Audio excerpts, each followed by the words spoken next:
आशुतोष तिवारी पर गुस्सा हुए पवन सिंह के फैंस, आखिरकार क्यों? जानिए पूरी खबर, बने रहिए राजा न्यूज 07 तो चलिए बात करते हैं आखिरकार क्यों पवन सिंह के फैंस गुस्सा हुए हैं आशुतोष तिवारी तो आप सभी को हम बता दें कि जो पवन सिंह के फैंस लोग हैं वो लोग ये बोल रहे हैं कि आशुतोष तिवारी अच्छे गाने नहीं लिख कर दे रहे हैं, और पवन सिंह के फैंस लोग ये भी बोल रहे हैं कि जितना भी अच्छा गाना हो रहा है वो नीलकमल सिंह से गवा दे रहे हैं, और जितना भी बकवास यानी कि घटिया गाना हो रहा है वो पवन सिंह को दे रहे हैं। अब बात करते हैं, क्या सच में आशुतोष तिवारी पवन सिंह को बकवास गाने लिख कर दे रहे हैं?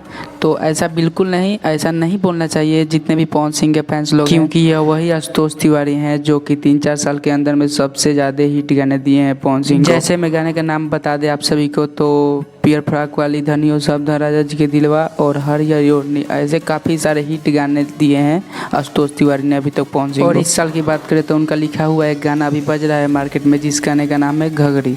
और इस साल अभी बहुत सारे प्रोजेक्ट आने वाले हैं आशुतोष तिवारी का लिखा हुआ गाना। जैसे मैं आप सभी को हम बता दें कि एक बहुत बड़ा गाना आने वाला है उनका लिखा हुआ, जिस गाने का नाम है पियर फ्राक वाली। तो बस आप सब थोड़ा सब्र कीजिए, भी बहुत सारे गाने आने वाले हैं पवन सिंह की आवाज़ में, वो भी आशुतोष तिवारी का लिखा हुआ गाना। बस अभी के लिए इतना ही, बहुत जल्द आ रहे हैं एक बवाल वीडियो के साथ। तब तक आप लोग चैनल को सब्सक्राइब करके रख लीजिए, बहुत ही बवाल वीडियो लेकर आ रहे हैं थोड़ी देर में।